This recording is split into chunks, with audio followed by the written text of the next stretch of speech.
Hello, hello. A weekly news update here. It's been a pretty quiet week up until Thursday morning. So we'll talk about that real quick and get on. We have the next Iron Chef is prepared, the next list of cards to try and build a deck with to win a box of Heroes Clash. So stay tuned for that. But first and foremost, of course, on Thursday morning, Jasco announced some bans and errata. This is the aftermath of the 4 Nationals events that they had a couple weeks ago. And they have decided to ban Crow and Frog Takedown as well as Stronger in Darkness, and to errata Kirishima 2 to make his Destroy build draw once per turn instead of twice per turn. So these clearly aimed primarily at Tokoyami and Kirishima. Crow and Frog had also appeared into some turn 2 sellout rushdown decks off of Toga. At one point, the Life Osui was doing this. There were some Water Osuis running this, some were not, but those are more control decks, really. So, there's aggro Water Osuis too. But mainly aimed at Tokoyami for the 2 bans. These are not going to completely destroy him or anything like that, but they should bring his win rate down. He was obviously Stronger in Darkness is just a extra damage button that gets you there sometimes, and Crow and Frog was enabling both some, very masked starts of turns where you don't really know if they're poking or if they're going to go in and try and kill you, and enabling some players with petty squabbles in particular, and to some extent irrefutable, that was, sort of getting him some wins, right? So I don't think Tokiyama is really going to go away. I don't think he's going to go anywhere, but he might come down from the S tier down to the A tier. Hiroshima 2, we'll see. Once per turn is fairly significant, right? The power of that character is just the sheer egregiousness of filtering for and readying for each round. Now it's 2 each round, and it's split to 1 on your turn and 1 on the rival's turn. He still has the half damage thing. He's still going to be, pretty good at playing defense, but he's not going to be able to do the kind of, reckless aggro with no consequences that he was doing before. So, at the end of the day, it's 1 less card and 1 less foundation on his early string, so it's not necessarily going to stop his hot draws from being hot draws, but at that point, that's more on sort of the hardened lineup and less on Kirishima to himself, right? So, we could see, it's 7 weeks before the Hero League Championship. We'll see if, people who would normally be inclined to play Kirishima to start exploring, what Sato Endeavor decks that are sort of on the Earth symbol or, on the Fire symbol if they were looking at Fire Kirishima 2. Might try some alternatives and decide that they like what those characters are doing better than the half damage. So we'll see. Mostly meta-wise, I think if Kirishima 2 is not gonna be, 15-20% of the field, then there's a lot of decks that you might be a little more able to play, particularly decks that aren't trying to kill someone in one turn.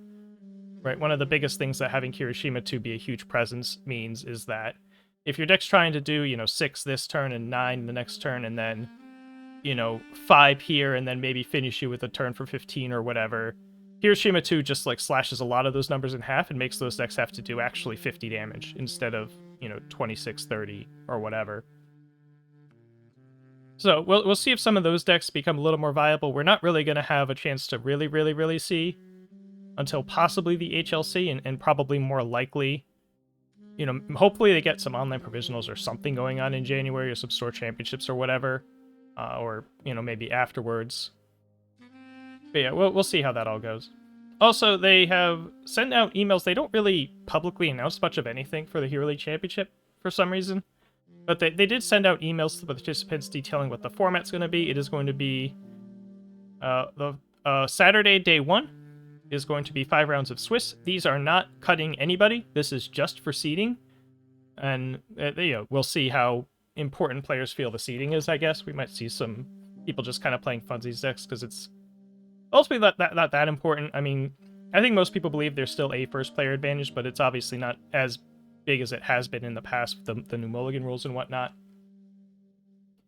And then in day 2 is going to be the 32-person bracket, just a straight elimination thing. Kind of mega harsh for the participants. 16 people are going to play 1 meaningful match after their whole year of trying to qualify, which is really rough. But, maybe the prize payout will be really kind or whatever. One kind of interesting thing is that players are going to be allowed to change decks between days. So what we might see a lot of people going like, oh, hey, I'm top seed, so I'm going to play Tokoyami or Ojiro or something, right? I'm going to get to go first a lot, so I want to play these aggro decks because I know I'm going to get to go first a lot. Or you may see people opting into 4x ready, get, set, go decks, right, if they're going second, or something like that. Or some people may target out their matchups. They're like, oh, well, I'm facing so-and-so. They're probably going to play this, so, I think this such and such a deck's a little bit better into that. That only gets you through the round of 32, really. So, again, depending on the prize payout structure, that could force or affect a lot of decisions. We're still waiting to see, how spread out the prizes are, right? If it's mega top loaded and you get almost nothing unless you top 4, then people are going to do things one way. If it's going to affect things. We'll see. And that's kind of it in terms of news items for this past week. So I don't expect anything on Friday as I'm recording this. Can't think of much of whatever they would do. We might get more HLC information, I guess. So waiting. We're not really expecting the set 4 previews to start particularly soon. I'm guessing mid-December towards maybe the end of the month is when we'll start seeing those, but maybe they'll start deploying them. I mean, who knows, right? I'm just sort of guessing at a model schedule in my head. That doesn't necessarily mean that's what they're going to do, right? But more fun news. So if you would like to win a box of Heroes Clash, we are spinning up the second of what will be 3 Iron Chef challenges. If you check on my channel, you can see the video for the last one where myself and Kevin Broberg judged 16 entries where people sent in decks that were on good or void, and the challenge is you need to use 4 out of 6 ingredient cards that are in the UVS Ultra, the challenge deck list. So you make a copy of this, you have to use 4 of the cards, the 6 ingredients, and try to make a deck that both makes good use of those cards, but is also actually reasonably respectable, right? We can believe that it can win some games, that sort of thing. So it was really fun. We saw some really creative stuff the first time. And we have the second set of ingredients ready. And this is maybe a bit harder than the first one.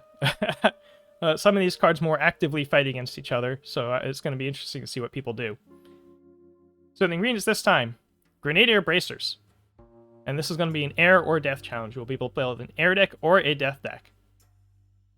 Just cards that 2 symbols do not have a lot of cards in common, so we might see some radical differences here. Grenadier Bracers, we have Pillar Swing. We have Monster Blast. We have Midnight's Assistance for a little mid-theme, or at least a partial mid-theme. We've got a couple mid attacks here, but one of them wants you to play a low. We have Encouragement. This is... You got to give people one kind of freebie. Encouragement can kind of go into any deck, but it's going to be an open question. Is anybody really making use of this? Are they clearly playing long strings? Do they have discard from card pool synergy, that sort of thing? And then Sports Festival Champ, which is a very strange card with a very weirdly gated +1 damage enhance on it. Be kind of curious to see if people can find anything creative to do with this guy. So that's the list. So the way you do this, if you want to participate, you make a copy of this UVS Ultra deck list. The link will be in the description. You build your deck, give it a name if you want. Some judges like having names, as I found out. But you can build any character you want. You just have to use 4 of these 6 cards in your deck at the listed numbers. And the better you use them and the better the deck is, the higher it will score. Points for creativity, good use of the cards, and actual quality of the deck. When you're ready, you have your list done. You can submit it on a Google form that will be linked in the description. Is also supposed to be in the description of this UVS Ultra list, but apparently I have to go paste it back in there. We'll do that in a bit. This is due midday next Friday, so I have about a week to do this. I haven't figured out exactly who my guest judge is yet, so I want to at least allow for the possibility of doing it next weekend and not getting into Christmas week, right? So a little bit shorter than the last one, but you do have a week. You have this weekend and then through next week to come up with a list. And most of the entries came in pretty quick last time, so I'm not too worried about it. Yeah, have fun with it. If you come out on top, if the judges decide that you have the best deck, then I will be sending you a box of first edition Heroes Clash. These are just prize boxes that I got from Nationals. I don't really care about. Yeah, I've opened probably the equivalent of three and a half, 4 cases or something by now. I don't really need to open more Heroes Clash at this point. So we're gonna send them out to people. People can do the Chrome Rare lottery and maybe get some cards that they need, get some XRs, that sort of thing. So yeah, hope we get as many, if not more, entries than last time. It was really cool, really fun, and I'm very interested to see what kind of decks we come up with this time. So check that out, give it a shot.